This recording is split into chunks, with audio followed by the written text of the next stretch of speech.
Hey everybody, welcome to your Psych 45 weekend check-in video for Saturday, February 13th.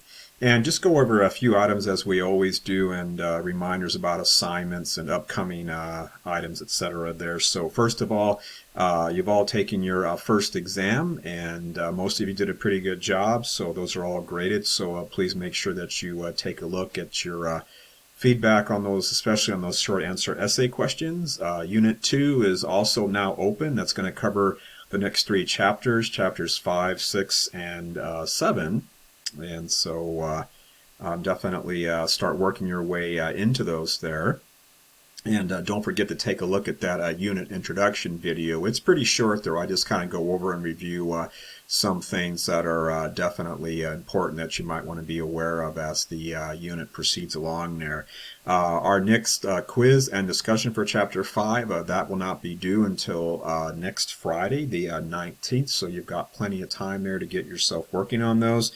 The next item that's important here is Part 1 of your APA Style Literature Review paper. Again, you'll find the instructions there in the modules there on Canvas. It's right underneath all the unit modules there, so scroll down past Unit 1, 2, 3, 4, 5, and underneath Unit 5 you'll see the APA Literature Review module. Part of the reason I put it there is as our course proceeds along there, you're going to get closer and closer to Unit 5. It'll be handier for you to see the APA module there underneath the last Unit 5 there.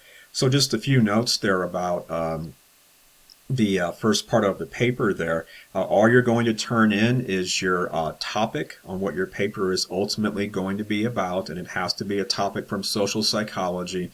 You'll see in the instructions there I do have a link to a file that just has topics broadly there, but there's also a link to a free online textbook for social psychology, which will give you a much more in-depth presentation of those topics. So you might want to take some time to look at that just to find something that you might want to do a literature review on. You also need to have your thesis statement regarding your topic. Your thesis statement is basically how you're going to tell me you're going to approach your topic. If you look at the instructions, you'll see a completed sample and also some guidance about having a sample thesis, a thesis statement there. So so you don't want to have anything too broad. So don't say you're going to cover aggression. Don't say you're going to cover altruism. You need to narrow it down a little bit more than that, because those would be like 1,000-page paper easily there. So go ahead and just narrow it down a little bit more. That's part of the reason you might want to take a look at that textbook for social psychology. It'll kind of break it down for you and give you something more specific that you may want to target for your final paper there. You are also going to turn in 10 APA style references, and those must be references from academic peer-reviewed journal articles. So do not turn in references from like Time Magazine or Newsweek or Psychology Today or some psychology related website. They must be from actual research articles. And so make sure that you keep that in mind there. If you look ahead there in the APA Literature Review module, if you look between Part 1 and Part 2, I have a separate item there about locating references in APA style, and you may want to take a look at that because I do direct you to the school's library webpage there. And in particular, one database, it's really easy to find academic peer-reviewed articles. It's known as Academic Search Premier, or EBSCO. That's the name of the database. And just pick the social sciences, psychology-related items there. And there's a little box you can check that says academic peer-reviewed articles or something like that. And if you read those instructions there, that you'll find between Part 1 and Part 2 of the overall paper instructions, you'll see I direct you right to that. It's really easy to find it. It'll make your life a lot easier so that you're sure that you've got academic peer-reviewed articles, because I will dock you on points if you turn in something that's not from peer-reviewed sources. So be careful about that when you turn in your paper.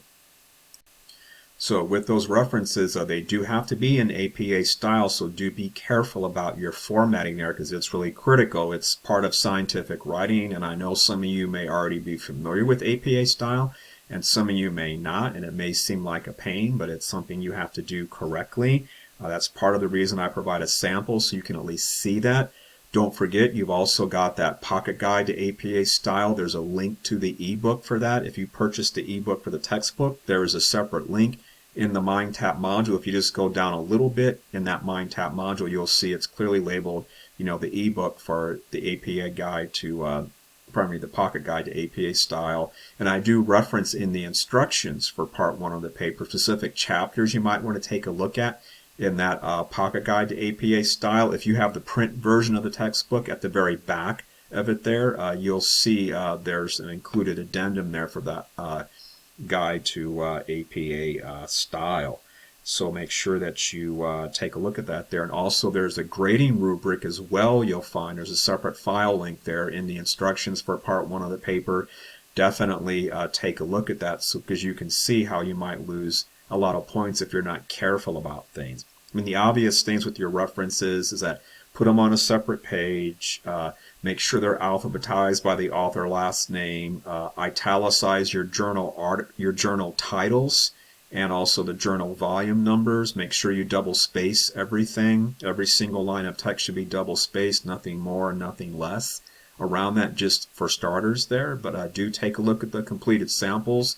Along with the sample I provided for you in the instructions, you also find in Appendix B of the, I meant to say in Chapter 9 of the Pocket Guide, you'll see 2 sample papers that are written in APA style. If you just flip to the last pages of either paper, you'll see a reference section. So it's another way to kind of take a look at a completed list of references and at least to see what they're supposed to look like, if anything else. But you should use your pocket guide there to help you out to get things formatted in a proper APA style. Now when you're ready to submit your paper, you are going to upload it as a Word file, so no other types of software or formats there. It must be a Microsoft Word. There's a clearly labeled submission area there in the APA Literature Review module. You'll see it there, so don't email me your paper. You need to upload it there, and I already sent out an announcement about that as well, so definitely follow those directions there. If you submit late, per the policies on your syllabus there's an automatic 10% deduction there of the points you would have earned for a late submission, then 5% additionally deducted for any additional day late, and after 72 hours the submission area closes and you won't be able to submit your paper at all. So by that Saturday of that week you have to have it submitted, or else it's not going to allow you to do it. Okay?